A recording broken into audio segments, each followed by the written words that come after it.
Well, welcome back to REIMAGINE here in 2021. We're kicking off the year with an absolute bang. The market is skyrocketing. Developers are coming out of the woodwork. This is an exciting time to be in the blockchain and crypto space. So that's why I'm bringing to you some of the most exciting people in that space. And joining me today, we have Patrick Collins, a software engineer and developer advocate at Chainlink Labs. Patrick, thanks so much for being with us. Thanks so much for having me. Excited to be here. All right, Patrick, it's undoubtedly an exciting time. And I want to delve a lot into the latest that Chainlink is doing, what you guys have been up to.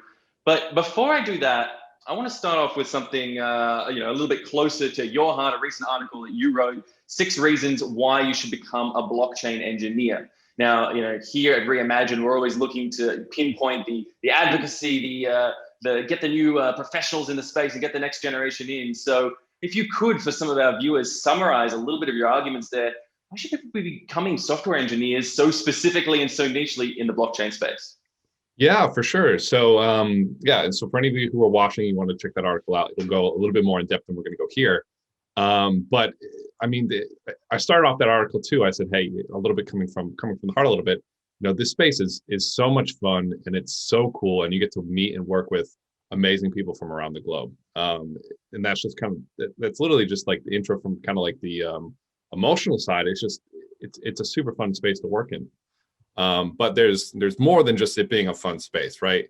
I have it up in front of me too. The first, without going too deep into it, the first bit is that this technology and blockchain tech is literally like life-changing technology. So there's a reason there's so much hype around Bitcoin. There's so much hype around Ethereum.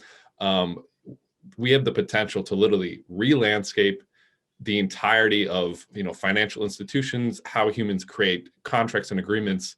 Like today, we have that technology right now, and we're working on literally kind of fixing everything, giving more power back to the people, redistributing the power, and really taking being able to give ourselves ownership of our money and create kind of even more financial freedom. So it's a very exciting space, and as we know, there's a lot of really exciting stuff going on here. But yeah, other than it just being this incredibly exciting space and working with groundbreaking technology, the events are fantastic. The hackathons are fantastic.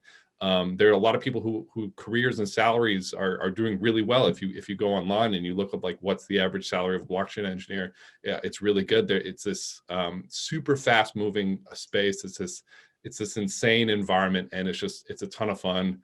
And there's a lot of energetic people in the space who are looking to reach out, looking to connect. And a lot of the friends that I've made have been from the blockchain space because we're all just so passionate. We're all so excited about this space. So if you haven't read it, definitely go check it out. It goes a little bit deeper, give some examples as well. Could you, just before we sort of move on to wider fields, could you give an idea to someone, someone listening out there, your early, high school graduate or college graduate who knows that they want to get into the space, and decides that they want to really, start to like build a professional basis, an educational basis. I mean, are there any pathways you recommend? As you said in the article, I think if I can paraphrase, it was something like a week feels like a year in this space. Things move so quickly and so rapidly that, what was once good advice now isn't. In your latest up-to-date advice on someone getting into the space, where would you tell them to start? Yeah, for sure. So there's a ton of online courses where you can take a class and you can get up to speed really quickly. Udemy is a good place. Dapp University has a ton of fantastic material. Block Geeks, Eat the Blocks. There's so many resources out there that'll teach you Solidity. Something else with that, in addition, it's definitely really important that you have some solid computer science fundamentals as well. Smart contract development is very particular, and if you don't know what you're doing, you're going to get you're going to get hacked. You're going to get screwed over, because when you deploy a smart contract, it's public information. People will go check it out. People will check it out. But yeah, if you're looking to get into the space, there's a ton of great resources to learn Solidity, but you should also take the time to learn computer science fundamentals, like what are like data structures, networking. You need to have at least a baseline understanding of that as well. But yeah, you can definitely jump in, and there's a ton of people looking to learn, so you can definitely sync up with other people who are learning as well, and kind of be peers together in it. Certainly, it is an exciting space, and with great reward. There are some potential risks, but as you say, if you educate yourself and put yourself out there, certainly it's a space where there's so much potential upside. All right, Patrick, so let's dig in a little bit to Chainlink. Firstly, for those out there that aren't as familiar with the product overall and with what you guys are doing in the space, can you tell us a little bit in the context of 2021, what is an oracle and why is it so critical to the development of the blockchain space? Yeah, so an oracle is any device that interacts with the blockchain, any device that brings data onto the blockchain or sends data off of the blockchain. And why that's so important is because blockchains in the real world, they are deterministic systems, which means that they need to be able to, from the Genesis block, they need to be able to replay every single transaction that's ever happened. And from their current block where they currently are, they need to be in every single node needs to be in the exact same state. So because of this, they can't actually use like random data or data that can change as part of their consensus system. They need to say, every single node needs to be able to say, okay, 1 + 1 = 2, right? The nodes can't say, hey, 1 plus, whatever John said is 7, because maybe John says, maybe John's saying 2, 2, 2, and then one day he goes 3, right? So they have to have this consensus mechanism. So oracles bring data onto the chain, and what they do is they actually take data, they turn it into a transaction and post it on the chain just like any other transaction, so that the nodes of the blockchain can say, okay, cool, this is something I recognize. This is a 2. 1 + 2 = 3. All the other nodes can say, okay, cool, 1 + 2 = 3.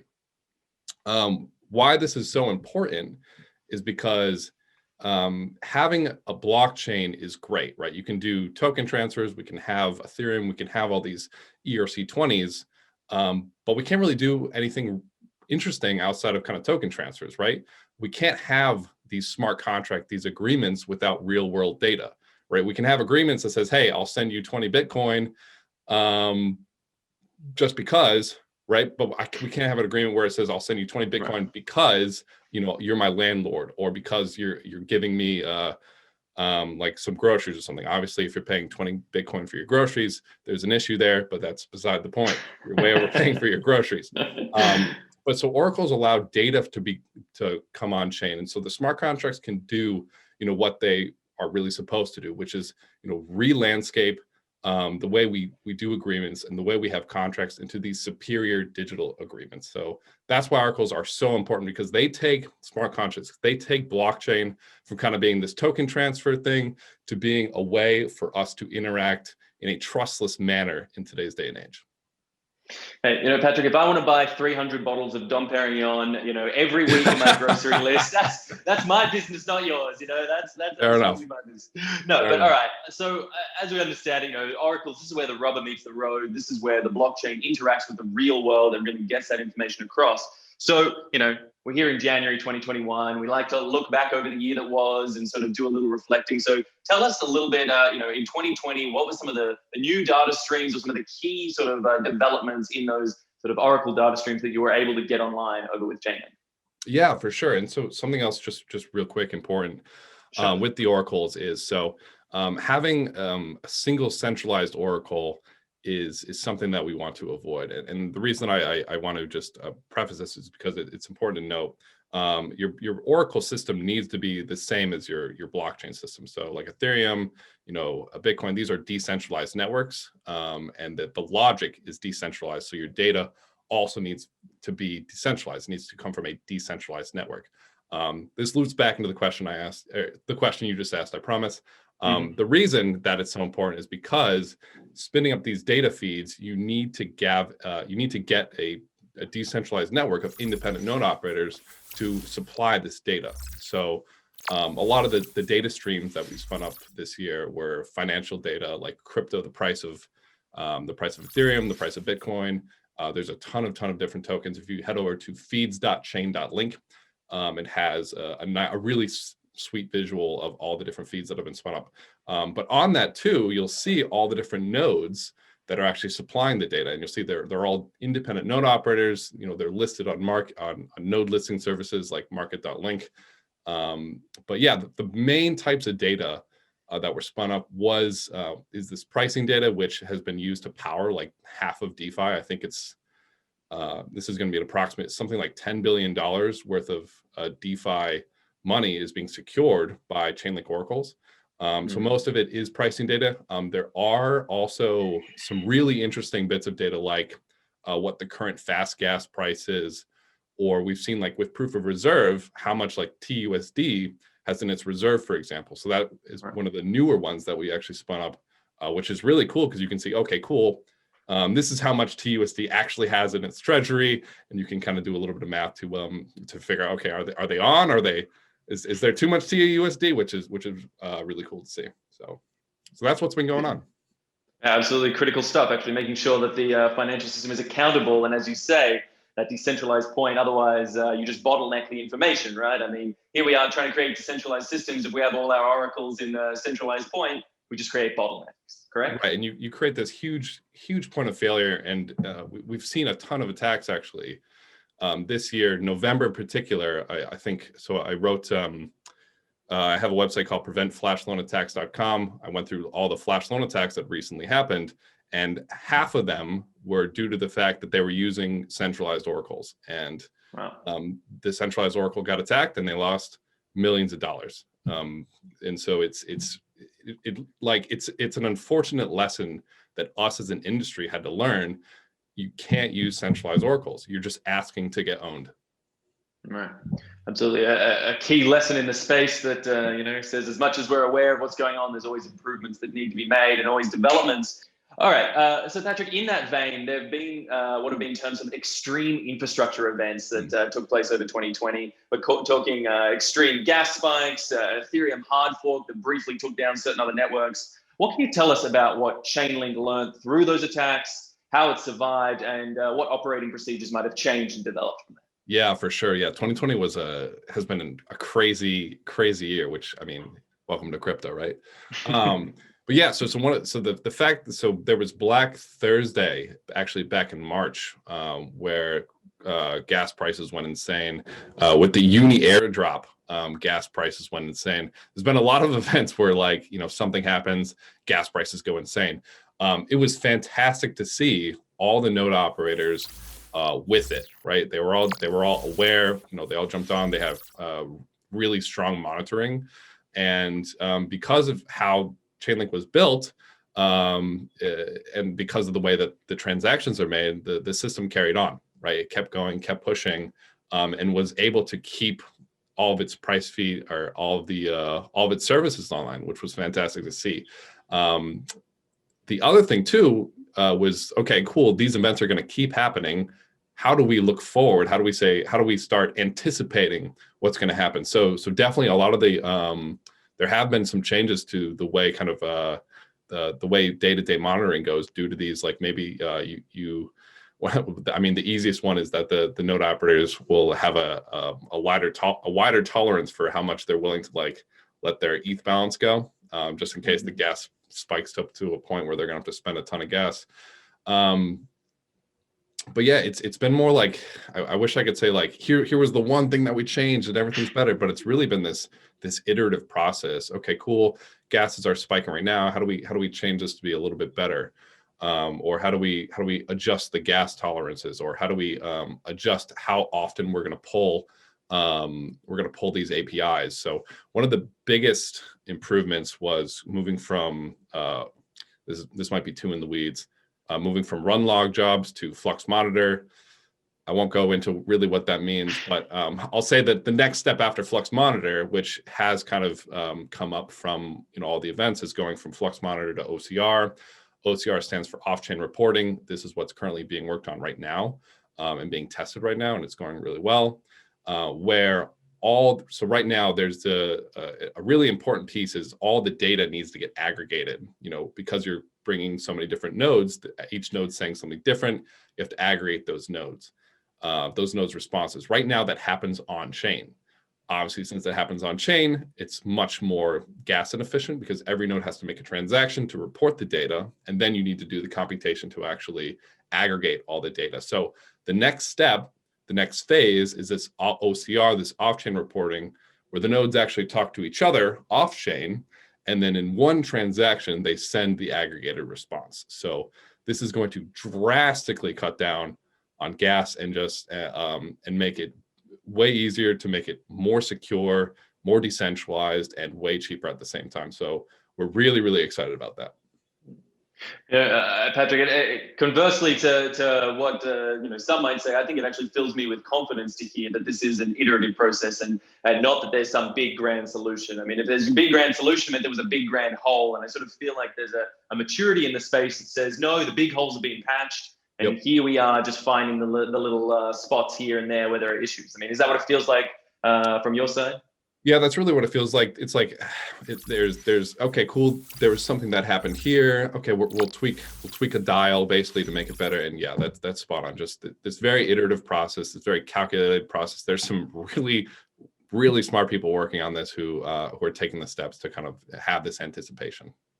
Yeah, certainly right. Some of the most intelligent people in this space. It's amazing to watch them work and develop. All right, but so we spoke a bit there about the Ethereum gas price issues and limitations that are coming into play, and that segues nicely into sort of the next thing I want to talk about, which is the fact that while Ethereum still by and away dominates most of the DeFi space and so much of the smart contract space, and development work is being done there as well. It's no longer the only significant player in the game. Certainly there are others out there vying, if not to be the Ethereum killer, at least to be viable alternatives. And this speaks to interesting facts that both Polkadot and Tezos have integrated Chainlink into their networks throughout the course of 2020. Moving on to the notion of security. It's something we've touched on a little bit so far, but I want to drill down into it a little bit because security is a major concern here in the blockchain space. And I think now, and I want to think about this maybe from the perspective of a new player in the space, whether that be a new engineer coming in and wanting to launch their own smart contract, whether that be a new, even just a retail user, anyone coming into the blockchain space, or even a new business kicking off. How would you say over at Chainlink, you guys are managing network security? And in general, what sort of advice would you have for newer players who want to get involved in the market at any level you sort of see as relevant? Sorry, could you repeat the question again? So pretty much, I just want to understand how network security and how sort of the risks of hacking, scams, any of the things, some of which we've spoken about, are impacting the way Chainlink is sort of developing.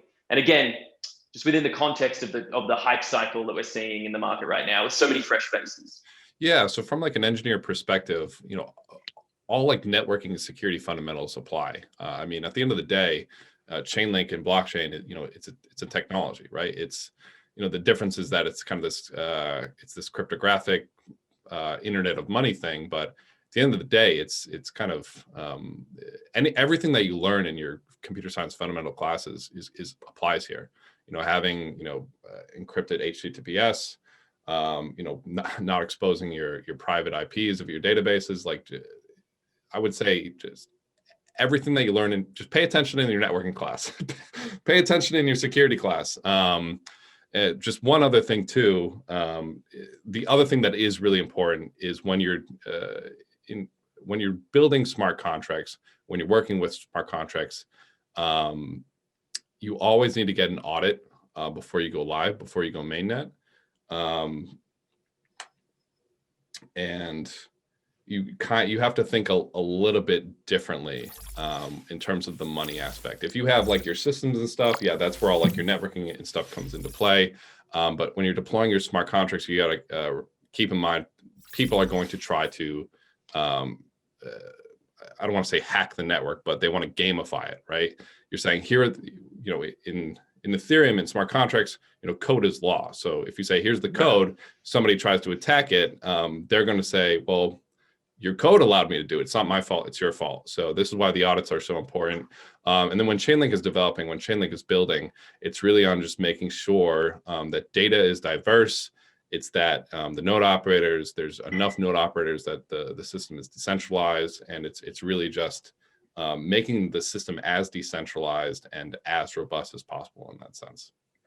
So, I mean, in that sense, just talking about, those looking to gamify the system, those looking to take advantage of, flawed code or issues in contracts, smart contracts that people are putting out there. I mean, do you, and I know you alluded to this a little bit in the last article you wrote, but do you see crypto as a real Wild West? And what pros and cons do you think that has from a security perspective and from, an accessibility? Like, I mean, I might be afraid to launch a new smart contract for fear that someone's going to hack or steal all my finances. Is that not something that maybe keeps some people away? Yeah, and so I kind of said it blatantly, right? I was like, hey, this is the Wild West. This is the innovation Wild West. I don't think that should stop anybody from getting involved. There's a couple different train of thoughts actually on this. I had an interesting conversation with somebody saying, hey, like, I don't think, if you don't have 5-10 years experience, you shouldn't be in the smart contract world, because it is hard. That you have to know all comp sci fundamentals plus this like blockchain Internet of Finance thing.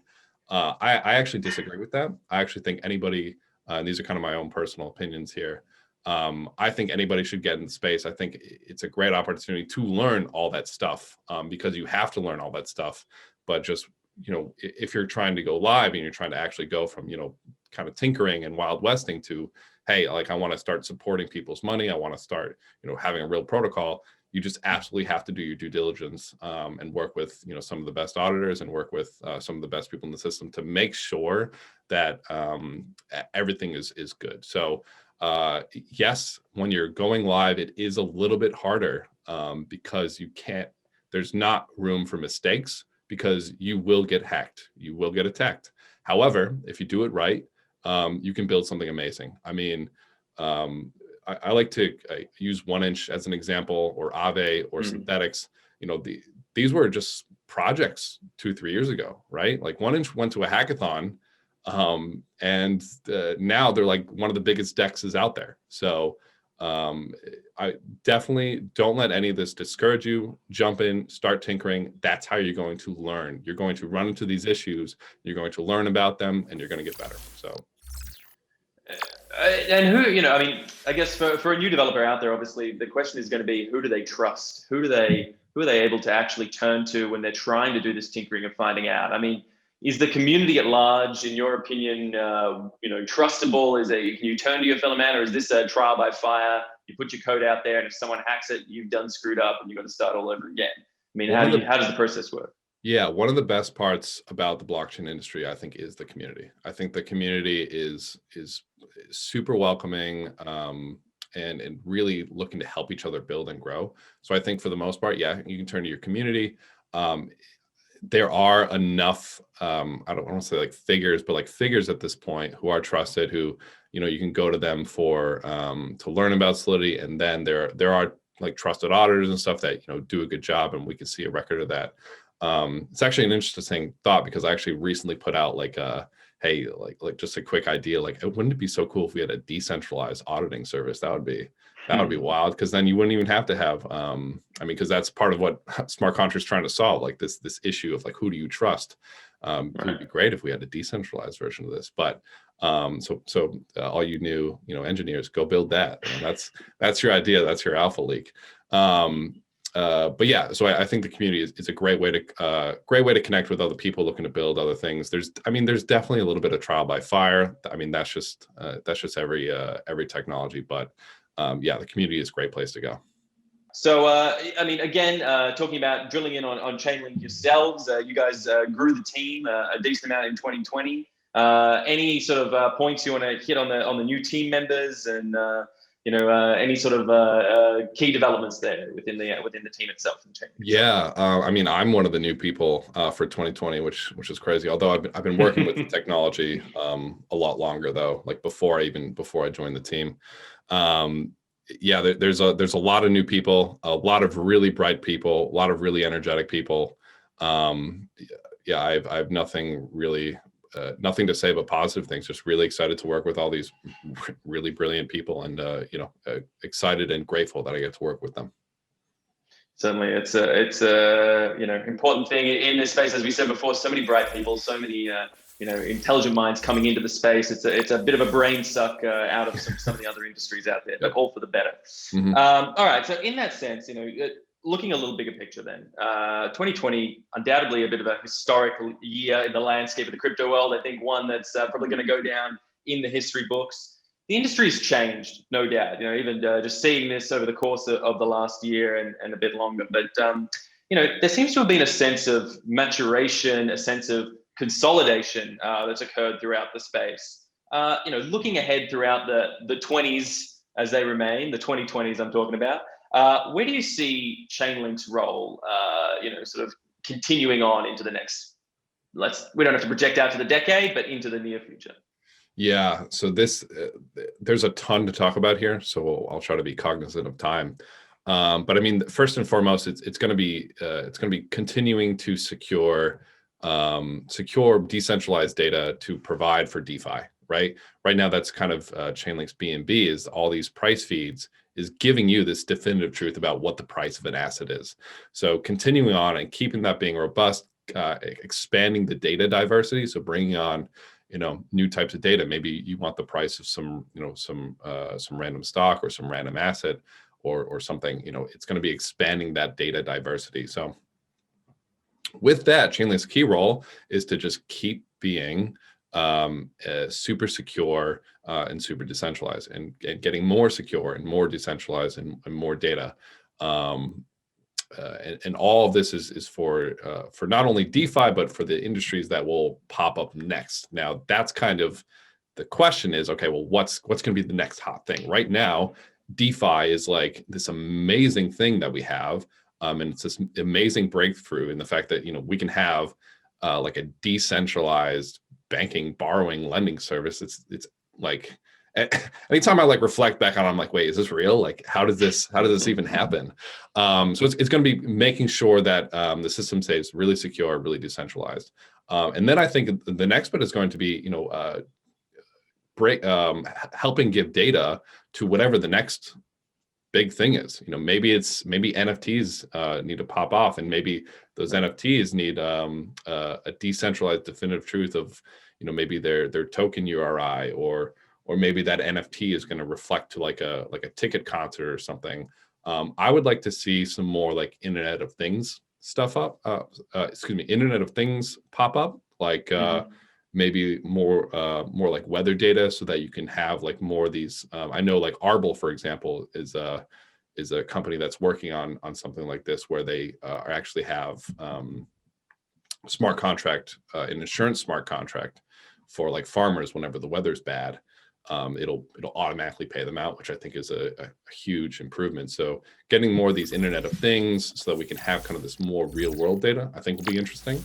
I think bringing on more financial data outside of the crypto world, like stock data, I think will be a huge step for more traditional investors to get into the space, to get into DeFi and get really excited. I think interoperability is going to be something that's really interesting, because Chainlink allows technologies to speak to each other. So you could use Chainlink as like your interoperable middleware. I think so. So this is why I said I gotta relax a little bit. I gotta reel it in. Otherwise, I'm just gonna go off. There's a lot of different directions to go. There's a lot of different directions to go, and at the end of the day, it's keeping Chainlink. The Chainlink Labs is going to keep focusing on keeping Chainlink secure, keeping it decentralized, making it more decentralized, more secure, and bringing on new types of data. And then also that piece about reducing gas costs and just constantly making the system better. All right, so Patrick, drilling into 2021, are there any other industries outside the sort of financial space, both centralized and decentralized, that you're particularly looking for and you think there might be big impacts on this year?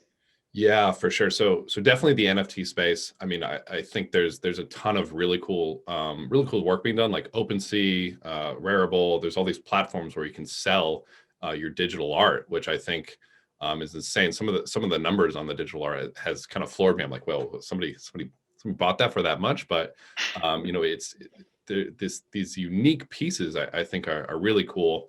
So like the NFT in the art space, also NFT, you can do tickets, you can do all this other different things. But one other space that I think is getting more and more traction is going to be the gaming space.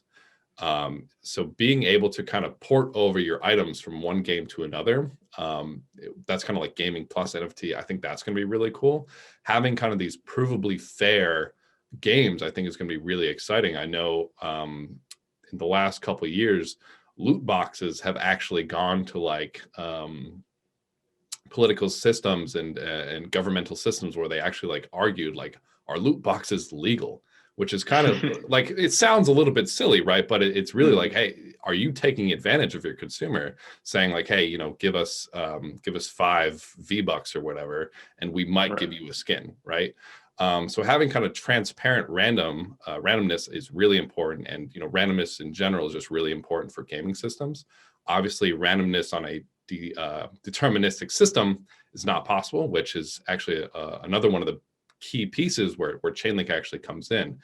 So Chainlink has the Chainlink VRF, which is this verifiable randomness function where you can actually get a random number and prove that it's a random number, which is kind of this insane, like, wait, how does that, wait, you can prove it's a random number? Kind of like, at first it doesn't really make sense, but yeah, it's a way to actually generate a random number, prove that it's random, and then you can use this for gaming, for these loot boxes, for example. You can see exactly what the distribution is going to be, and just have these randomized games. So I think gaming is a big one. NFTs are a big one. Insurance, I think, is a big one. And we have an article out actually called 77 use cases of smart contracts enabled by Chainlink. Go check that out. It actually has a list of 77 different industries where Chainlink can come in and smart contracts can come in and make something really cool.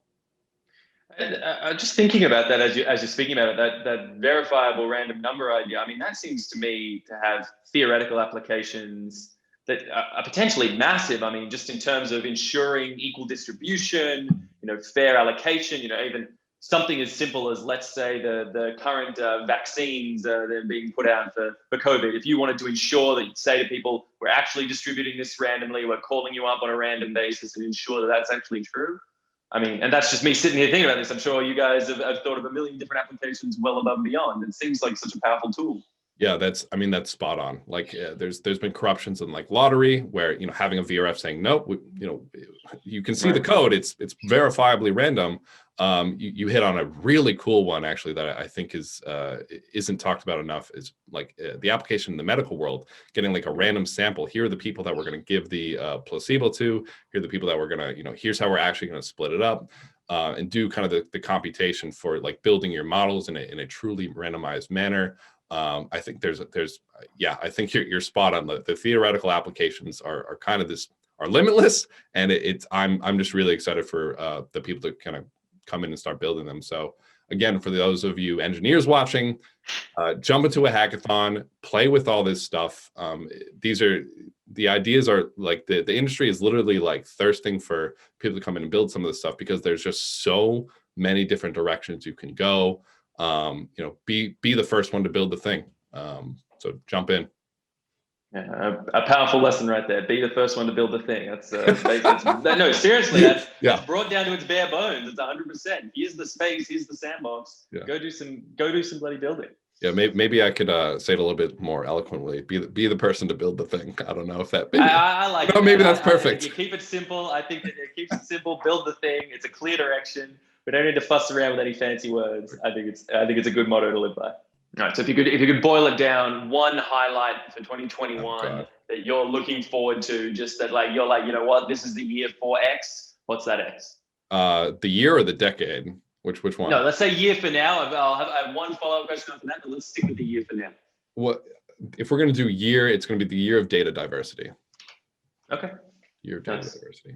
And by that, you're talking about, you know, bringing on the different feeds, like as you said, the different stock relations, Internet of Things, all those, diversifying beyond just the blockchain stuff. Yeah, just more data, and then even if it is just constant like financial data, great, just a ton of financial data, so that every single financial interaction that people have, you know, off chain, these trusted agreements can now be trustless agreements, which I think would be a huge improvement for the world. Wow, powerful stuff. All right, and then I want to ask out, only because, you know, we're at the start of a year, and this is the sort of question I think that, you know, as we start a year, technically a decade, depending on how you count your years as well in some ways. Yep. Looking ahead, I'm projecting between 5 and 20 years out, depending on how comfortable you are thinking that long ahead. But if you could give your utopian vision, your sort of dream vision of where the blockchain market is, or Chainlink is, whatever you choose to focus on, I want to hear like the grandiose big picture vision from you. What have you got for me? This is such a hard question. I don't like to keep it chilly. I really want to test the limits of your imagination on this. I like it. I'm with it. I've done a little bit of writing on this too, and these are just purely my opinions here.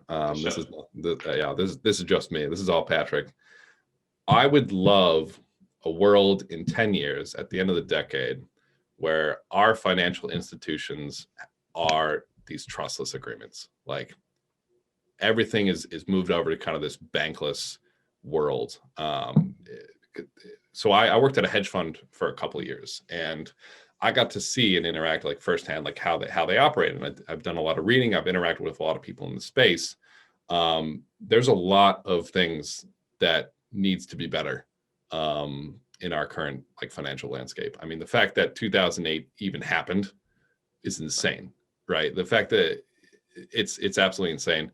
And I think blockchain could have prevented a lot of that stuff. So like, I know like a lot of people talk about blockchain, a lot of people kind of get hyped. They're like, oh yeah, like number go up, blah. I think there's this fundamental difference in the way humans interact, and this fundamental way of making things trustless and making things more transparent and making things more democratized that is possible through blockchain. And having all this additional transparency and having all this additional like code as law would make things like the 2008 crisis or any time there are these huge issues where it's like you lied or you didn't tell the truth, or like anytime something like that comes up, or like these people were involved in this scam, whatever, a lot of those issues can be solved when you have these decentralized trustless agreements. So I'm hoping that at the end of the decade, we're either off of kind of this current landscape, or we have made much bigger strides to reaching that point. So that's kind of my vision, where instead of like, going onto your brokerage account to buy stocks, you buy your stocks in like a synthetic manner. You buy your token, which represents the real world asset. Like that, to me, that would be great. And that's I know that's still like in the financial realm, but I would also love to see, smart contracts kind of reach this point of mass adoption where, all of your insurance is through, a smart contract. Maybe even your agreement with your landlord is through a smart contract. I would love to see us reach that point where all of the agreements, all the contracts that we go through are through blockchain. That's what I would love to see. And the world itself doesn't look that much different because it's kind of all online, right? So when you go outside, you're not going to see like, massive blockchains connected to each other. A city is still going to look like a city, but, inside and the way people interact is going to be fundamentally different. And that's the world that I see. And that's the world that, we're working towards. And that's what I'm really excited for. No, they said Standard Oil could never be broken up. They said AT&T would always be in charge, but maybe we're next coming for the big banks and the financial institutions out there. We can change the world, and it still keeps on ticking. It still keeps on ticking. Yep. All right, Patrick, I want to thank you so much for taking the time to speak with us here at REIMAGINE, here at the start of what could be a very exciting year. 2021, 2020, what a year it was, but I'm looking forward to see what's coming next. So I'm glad that you got a chance to share your vision here with us. And I want to thank you so much for taking the time to be with us at REIMAGINE. And for all those watching, make sure you stick around. There's so much more good content out there. Awesome. Sure. Thank you so much for having me. And yeah, let's make this decade a banger. Let's indeed.